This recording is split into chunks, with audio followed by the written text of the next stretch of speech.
মেয়ে মানুষের কোনো শখ থাকতে নেই। এরা শুধু সংসার করবে আর বাচ্চা কাচ্চা মানুষ করবে। হাজার অন্যায় হলেও কোনো প্রতিবাদ করতে পারবে না। আমাদের সমাজ শুধু এই ধরনের মেয়েকেই চায়, তাই না? আসসালামু আলাইকুম, কেমন আছেন সবাই? হঠাৎ এমন কথা বলার কারণ কি? কারণ হলো এই যে শখের বশে ব্লগ ভিডিওগুলো বানাই, এটা নিয়ে আমার চারপাশের অনেক কাছের মানুষ থেকে আমাকে অনেক কথা শুনতে হয়। আমার মনে হয় আমার মতো এরকম যারা ব্লগ ভিডিও বা সোশ্যাল মিডিয়ায় কাজ করে তাদের মনে হয় সবারই শুনতে হয়। তো যাই হোক, আমি আর ওসব কথা মোটেও কানে নেই না। এক কান দিয়ে শুনি আর অন্য কান দিয়ে বের করে দিই। তো শুক্রবারের একটি ব্লগ শেয়ার করছি আজকে। সকাল সকাল এই তো উঠেই খালি পেটে হলো থাইরয়েডের ওষুধ খেয়ে নিলাম আর অনেকটা পানি খেয়ে নিলাম। প্রতিদিন ঘুম থেকে উঠেই প্রথম কাজ হলো আমার এটা। এরপর চলে আসলাম এই তো কিচেনে। ফ্রোজেন রুটি পরোটা কিছুই নেই। আজকে শুক্রবার, সকালবেলার নাস্তায় কি বানাবো ভাবলাম। তো গতকালকের হলো কিছুটা মুরগির মাংস ছিল, তো ভাবলাম 4টা রুটি বানিয়ে নেই। তো এই তো রুটি বানিয়ে নিচ্ছি আর বাবুর জন্য একটু স্যুপ না হলে একটু নুডলস করে দিব, তাতেই ওর হয়ে যাবে।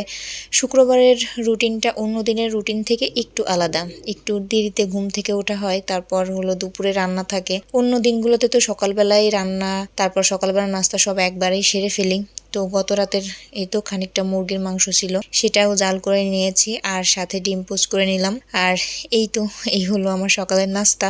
সকালে মেহেরিমার বাবাকে দিয়ে গরুর বট আনিয়েছিলাম। অনেকদিন ধরেই খেতে ইচ্ছে করছিল, কিন্তু পরিষ্কার করার ভয়ে আর বলিওনি। এর জন্য আজকে খুব সাহস করে বললাম যে খালাকে দিয়ে পরিষ্কার করাবো, আর খুবই অল্প করে আনিয়েছি। আর এই তো খালা পরিষ্কার করেও দিয়ে গেছে। তারপর হলো আমি খুব ভালো করে পরিষ্কার করে নিচ্ছি। এখন আর বেশিক্ষণ দাঁড়িয়ে থাকতে পারি না, মানে দাঁড়িয়ে দাঁড়িয়ে কাজ করতে পারি না, প্রচুর পরিমাণে কষ্ট হয়। তাই রান্নাঘরে চেয়ার নিয়ে বসেই কাজগুলো করে নিচ্ছি। দুপুরে রান্নার জন্য বসেই কেটে কুটে সব রেডি করে নিব। আর এদিকে নামাজের সময়ও হয়ে গেছে, মেরিমার বাবা নামাজে চলে যাচ্ছে। ওর ছুটির দিনে আমার একটা সুবিধা হয় যে আমার কাজে তো হেল্প করেই, তারপরে আবার বাবুর সব দায়িত্বই ওর, মানে খাওয়ানো, গোসল করানো সবকিছুই ও করে।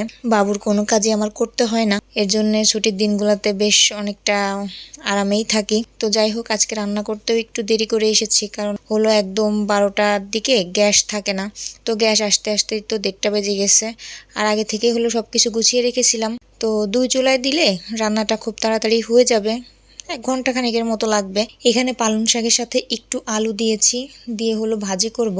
হাতে মাখিয়ে বসিয়ে দিয়েছি, কোনো বাটা মশলা দেইনি, শুধু পেঁয়াজ মরিচ আর সামান্য একটু জিরা গুঁড়া দিয়ে হাতে চটকে একটু মাখিয়ে বসিয়ে দিলাম। আর অন্য চুলায় হলো গরুর বট রান্না করব। এখানে গোটা গরম মশলা সব ভেজে নিয়েছি, সাথে পেঁয়াজও ভেজে নিয়েছি। তারপর হলো একসাথে সব বাটা মশলা দিয়ে দিলাম। বাটা মশলা আমরা রেগুলার যা ইউজ করি সেইগুলাই দিয়েছি। তো ভালো করে হলো কষিয়ে নিব। আর এদিকে এই যে পালং শাকের ভাজিটাও হয়ে গেছে।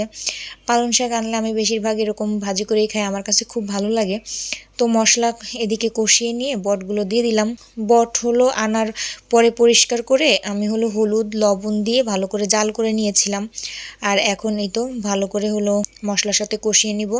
তারপর অল্প অল্প গরম পানি দিয়ে বারবার এরকম কষিয়ে কষিয়েই হলো রান্না করব।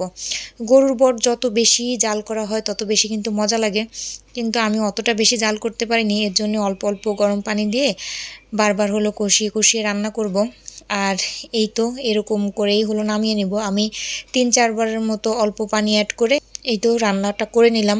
আর নামানোর আগে একটু গরম মশলা দিয়েছিলাম। এই গরুর বট দিয়ে আজকে একদম মন ভরে ভাত খেয়েছি। তো যাই হোক, সন্ধ্যার পরে হলো এসেছি হসপিটালে। 15 দিন পর পর আমার যে রক্তের ইঞ্জেকশনটা নিতে হয়, তো আজকে ওটা ডেট ছিল। আজকে তেমন একটা ভালোও লাগতেছিল না শরীর, মানে ইঞ্জেকশনটা ধরানোর পরে হাত পায়ের মধ্যে কেমন ঝিনঝিন করতেছিল।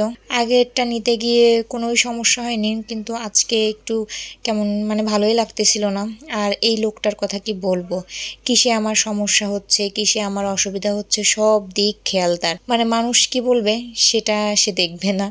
আমার এই প্রেগনেন্সির সময় বলেন আর নর্মাল সময় বলেন, আমার সব কিছুতেই 100% সাপোর্ট দেয় এই মানুষটা। আর এই মানুষটার জন্যই মনে হয় আমি এতটা ভালো আছি, আলহামদুলিল্লাহ। আল্লাহ নেক হায়াত দান করুক এই মানুষটাকে। তো সবাই দোয়া করবেন আমার জন্য। ভালো থাকবেন সবাই। আল্লাহ হাফেজ।